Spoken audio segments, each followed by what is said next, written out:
Hey guys, so today we are continuing with the second part of how the Mongol Empire fell. Today we're going to be looking at the Ilkhanate and exactly how they fell and what ended up happening to them. And they were mainly situated in the Middle East, which eventually the Timurid Empire, if I remember correctly, eventually came to occupy. So I'm willing to bet that Timur is going to be cited as maybe their end. I could be wrong, but I'm imagining we're going to hear about Timur in this part and in the Golden Horde, which is near the final part of this series. So yeah, I'm really looking forward to it.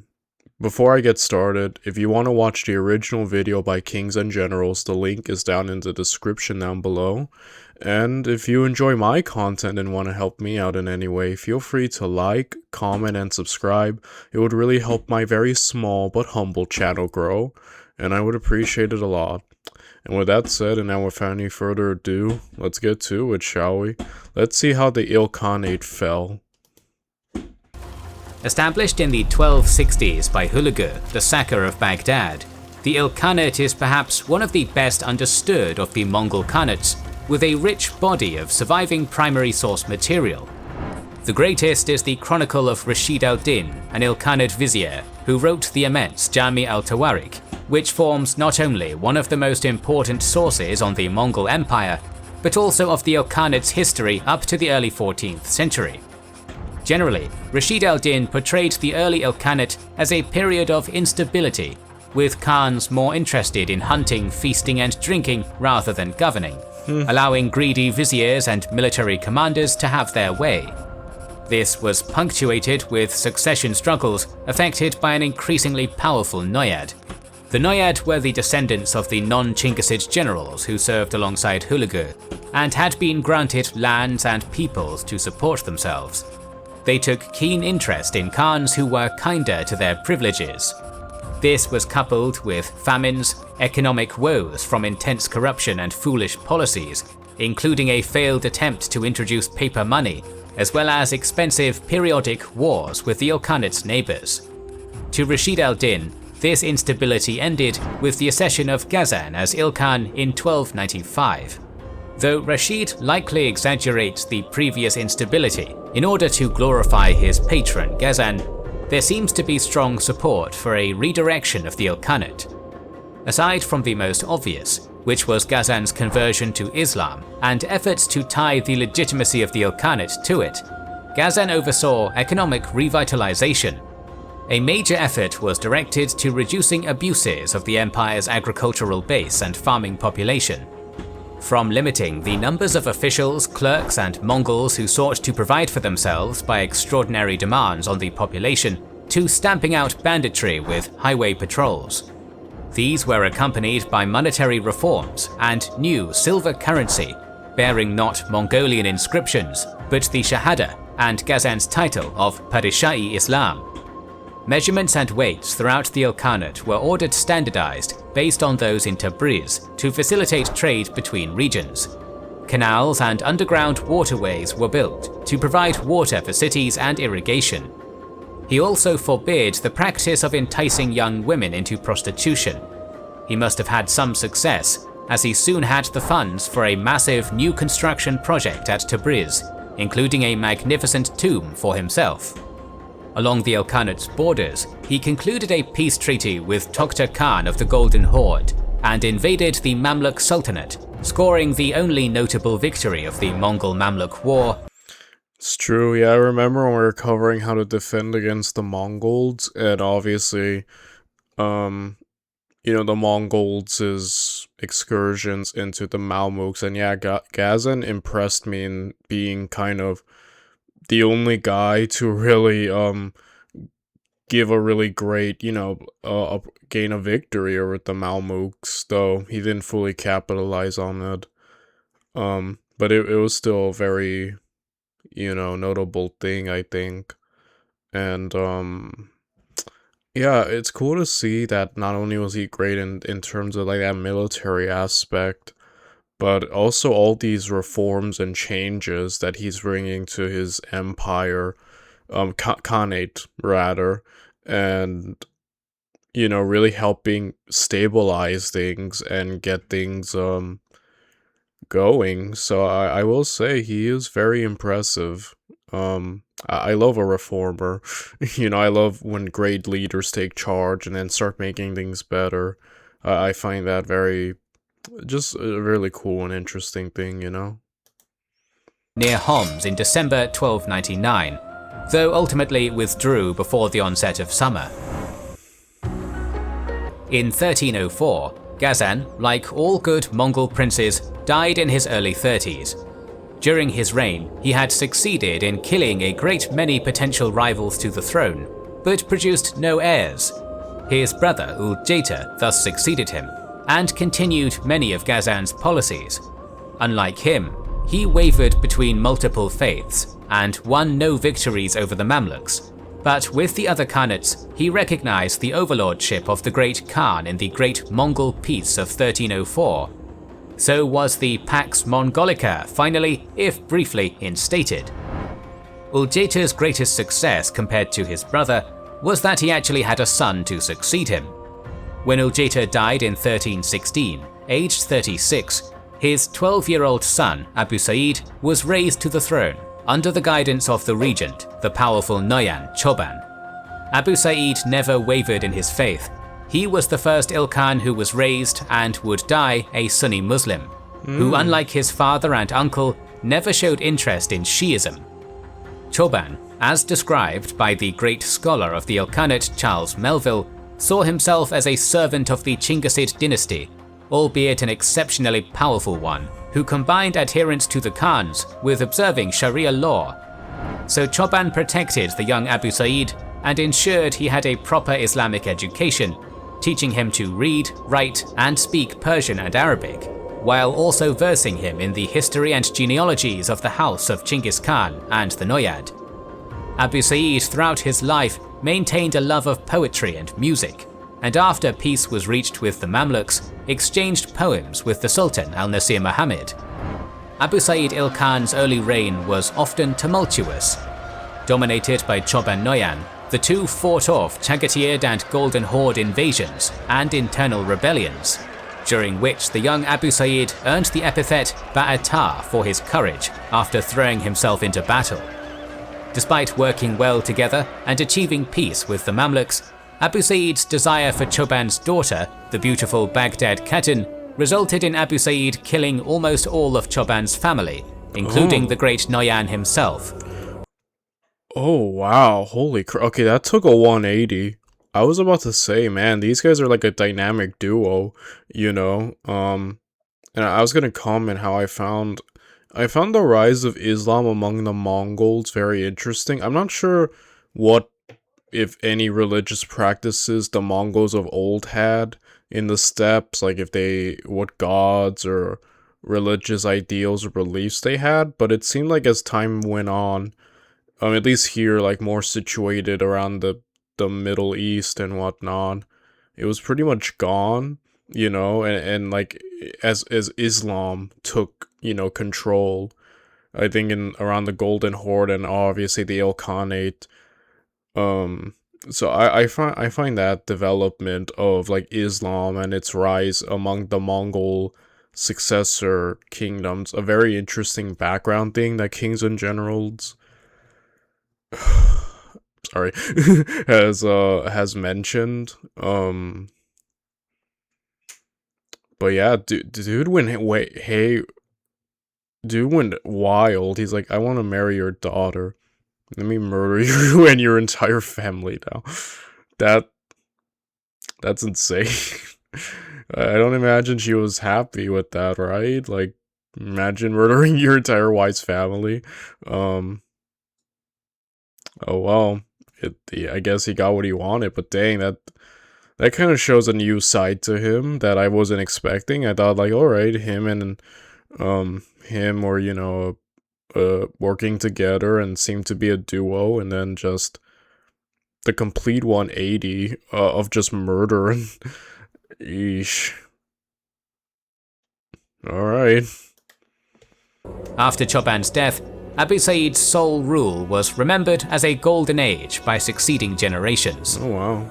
It was in this period that the famous traveller Ibn Battuta passed through the Ilkhanate, remarking that Abu Sa'id was still a beardless youth and the most beautiful of God's creatures. Yet despite no lack of effort on his part, Wow, that's interesting. All right, things went really well for him. I guess he was pretty cultured, you know. Um, so I guess that's really cool, actually. You know, pretty bloody episode there, but I guess he was a good ruler overall.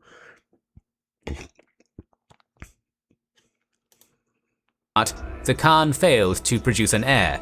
Oh. When it became clear that no child would form in Baghdad Khatun's belly, Abu Sa'id's eyes wandered and fell onto Dilshad Khatun.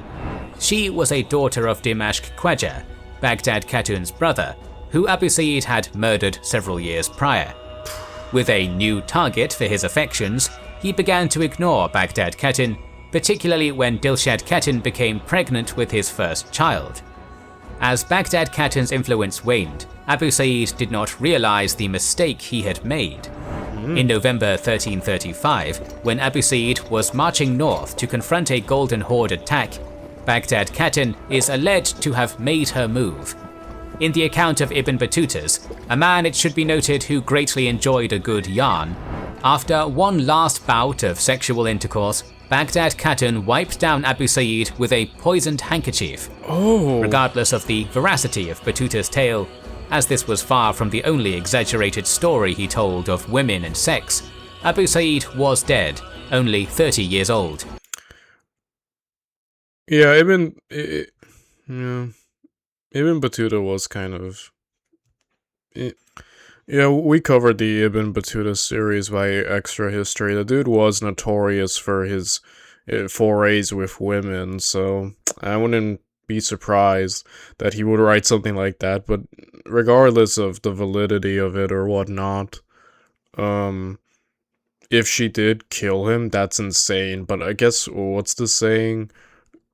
Hell have no fury like a woman's scorn, and, you know, I guess, yeah, dang, if she actually did kill him, orchestrate his death, dang, dude, that's insane. But I guess what goes around comes around, right? Like, he did murder her family and stuff, and to get her, and then immediately lost interest in her. Well, obviously he needed an heir or whatnot, but still seemed to, like, regard her less, so... Wow. And what is with everyone dying in their 30s? Like, yeah, I thought Kings and Generals just made that comment. All the good ones die in their 30s? Holy crap. Oh man, that's ruthless. And this is the most explicit image we've ever seen from Kings and Generals. Like, I'm like, whoa. Dang, Kings and Generals. But, yeah, I'm wondering if being dying in your furries is going to continue as a trend. Like, holy crap. This is popularly cited as the end of the Ilkhanate. With Abu Sa'id's death, the line of Hulagu became functionally extinct. Abu Sa'id's uncle, Ghazan, had pruned the lineage, and alcoholism took care of much of the rest. The fact that few Ilkhans lived past 35, with fewer and fewer heirs each generation, has led many to search for underlying causes beyond just alcohol. Scholars such as Anne Broadbridge have suggested this was a consequence of inbreeding, given the Ilkhan's preferences for marrying into the same families over generations. The combined effects of rampant alcohol abuse among both men and women and the consanguinity may explain the alarming drop-off in fertility of the Ilkhanate elite over the last decades of the 13th century.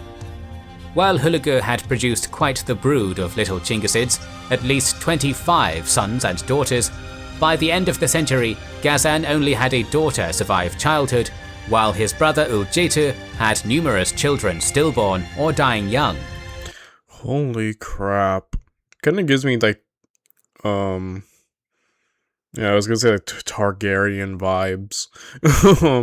But, yeah, that makes sense. Mainly being limiting yourself to marriage mainly in the same family is eventually gonna, I feel like, limit options a lot. And also, I guess the alcoholism, which is something that's been affecting the Mongols, I noticed. Even like Kublai Khan in the Yuan dynasty was noted for his increasing alcoholism, so yeah, that seems to be another thing kind of plaguing these people, huh? Dang, I can't believe that, like, that main Hulagu's main family line just went out like that, like very ungloriously. You know, just they kind of went out with a whimper, if anything, which I guess is pretty sad overall. From his 12 wives, Ul-Jeta only had 3 children ever reach marriageable age: Abu Sa'id and 2 daughters, one of whom still predeceased him. Abu Sa'id himself, despite considerable efforts, only succeeded in impregnating his widow, Dilshet Khatun. There were no surviving brothers, sons, or clear male figures in the line of Hulagu to head the state. Yet the explanation of Abu Sa'id's death without heir, directly causing the fall of the Ilkhanate, has been, in the opinion of scholars like Charles Melville, somewhat overstated.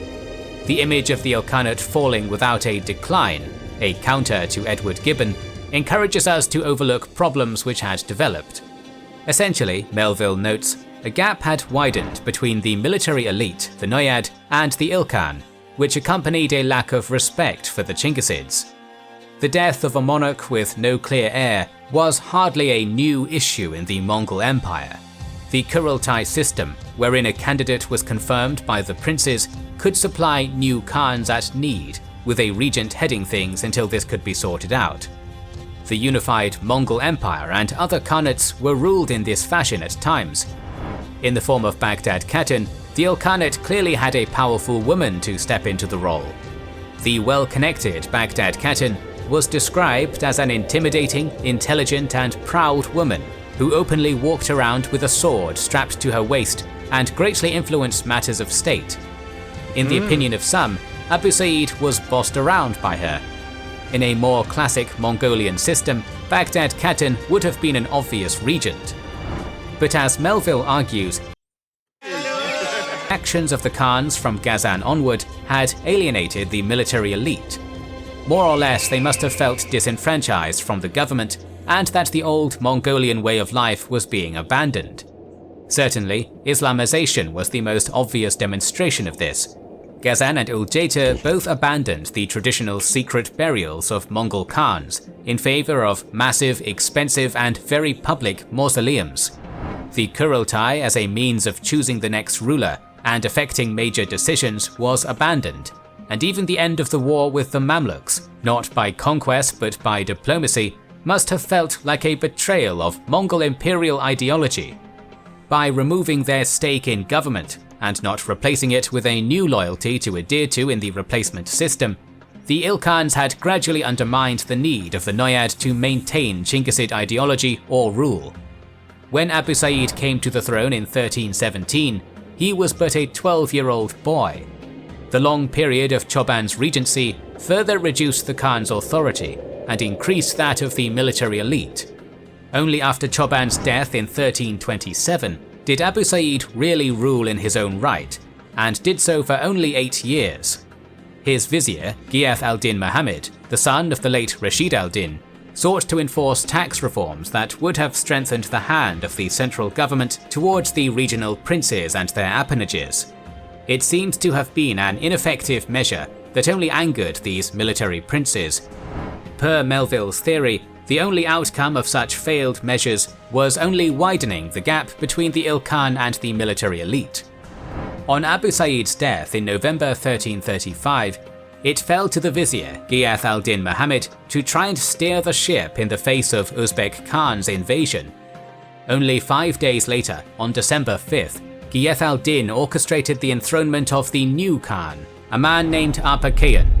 Arpa was not a descendant of Hulagu, but Alright, so that was a lot of interesting info. I want to say that I think what I really like is seeing just, you know, the nomadic way of life is really dependent on obviously moving around a lot. But the thing with these khanates and areas, you have to like, especially over like pre, um established like societies, now that you're ruling, you kind of have to evolve, and you kind of have to stop sort of with the nomadic way of things and kind of like settle down, get off the saddle as it were, and be more stationary to rule and stuff, which I find really interesting. And in that, it also creates the loss of the nomadic way of doing things. Obviously, the original Mongolian systems and ideas were kind of being thrown out as obviously they were in the Middle East, different cultures like um adopting Islam and whatnot. And I think that's just interesting. You're kind of seeing that loss of original identity and culture in some aspects, for other things. And I feel like that's just something that kind of happens with a lot of nomadic people once they have to, settle down to cities and societies and empire and whatnot, communities. So, I find that um very interesting personally. And just the conflicts that creates, right, among the older heads who want to kind of preserve the old way of doing things. So I find that a very interesting conflict among the Ilkhanate Mongols, Of Hulagu's younger brother, Arik Boke. Plucked from obscurity by Gayeth al-Din, he was chosen for his ability to lead the army, for all indication is that Arpa Khan was a man of military background, an old-school Mongol in the words of every secondary source that mentions him. Arpa was given command of the Ilkhanate army, and in winter 1335 forced Uzbek back to the Golden Horde. Arpa Khan returned triumphant, and Gayeth al-Din had high hopes for his new protege. Arpa was a competent commander, proven in his defense of the Ilkhanate, a promising figure to rally the Mongols around. Apparently, he had little taste for court procedure or niceties, and it is unclear if he was a Muslim. One anonymous Armenian chronicler asserts Arpa was a Christian, and at the very least he was always proud of the old ways. We might wonder if Gayeth al-Din was deliberate here too, choosing a man who would be more palatable to the Noyad due to his distaste of courtly life. In the opinion of Oleg Grabar and Sheila Blair, it was shortly after Arpa's ascension that Gayeth al-Din ordered the commission of a great Mongol Shahnameh, a wonderfully illustrated version of the Persian national epic by Firdausi. An undertaking of massive expense, given the large and lovingly detailed artwork. It certainly indicates that the top levels of the Ilkhanate elite did not imagine they were entering into a crisis anytime soon. But Arpa Khan was not on solid footing. Abu Sa'id's widow, the pregnant Dilshad Khatun, had fled to Ali Padshah, the governor of Diyarbakir. Ali Padshah's sister, Abu Sa'id's mother, Haji Khatun, also opposed Arpa's enthronement. In an effort to shore up his legitimacy, Arpa Khan was married to Abu Sa'id's sister, Sati Bey. Commanders who had been alienated or jailed by Abu Sa'id were given expensive gifts or freed from prison. And the blame for Abu Sa'id's death was laid squarely on Baghdad Khatun, who never had the chance to assume the regency. Dang, man. That's insane. It's interesting to see the influence of the women so far in this part in this series, and seeing how they're getting involved and what alliances and factions they're falling into. I find that very interesting. We normally in history, women usually aren't that prominent in the armies or politics. Usually it's always dominated by men, so I always do take note when we see women kind of being more involved, you know what I mean? But wow, literally used her as a scapegoat. Accused not just of poisoning Abu Sa'id, but of treason with the Golden Horde, Baghdad Khatun was executed, supposedly beaten to death by a Greek slave with a club. Oh my Arpa gosh. Khan still looked for enemies in the wrong direction. Ali Padshah rallied those unhappy with Arpa's placement as Khan, an energetic man who might reduce their privileges. Dilshad Khatun had finally given birth to Abu Sa'id's only child, a girl, but this did not stop Ali Padshah's maneuvering. At the start of 1336, Ali Padshah raised his own candidate, Musa, as Ilkhan. Supposedly a grandson of a former Ilkhan, Musa was entirely a puppet of Ali Padshah. In alliance with Haji Khatun and Sheikh Hassan Jalayir, who had once been forced to give up his wife, Baghdad Khatun, to Abu Sa'id, Ali Padshah, in the name of Musa Ilkhan, armed a revolt against Arpa Ilkhan. In April of 1336, Arpa's army was defeated in the field. He and Ghiyath al-Din Muhammad were soon captured and killed. So ended the reign of Arpa Khan, the final Ilkhan to wield any individual authority. Arpa's death can be considered the true end of the Ilkhanate, for it removed any attachment the regional commanders held to the Ilkhanate state. Dang, dude. That's insane. Wow. Ali Padshah's enthronement of Musa Khan gave all of them the realization that each too could rule through his own puppet Chinggisid if he happened to have one on hand. From 1335 until 1343, no less than 8 Ilkhans were declared by these commanders. Most are known only by their names and who controlled them. The allies who had taken down Arpa Khan immediately fought each other and appointed their own candidates. By 1338, a grandson of Choban named Hassani Küçük, Little Hassan, enthroned his grandfather's widow Sati Bey, daughter of the late Ilkhan ul Jaytu, sister of Abu Sa'id, and also the widow of Arpa Khan. For the first time, late in 1338, a Chinggisid woman became Khan. Coins were minted in her. Wow. Dang. She was involved with a lot of these guys, you know. Wild that she managed to just get to power after through all that. Really cool. I did not know about like, you know, them having a woman Ilkhan. That's interesting. Her name bearing the title of Khan. The khutbah was read in her name, and she was officially the ruler of the Ilkhanate, such as it was. But Sati Bey Khan, the only Chinggisid female Khan, held no real power, and largely was a tool through which Little Hassan maintained his power. By the middle of 1339, she was married off to the next puppet Khan, before disappearing in the 1340s. The pretext of an Ilkhanate was maintained until the 1350s, when the final puppet ruler was deposed in 1353.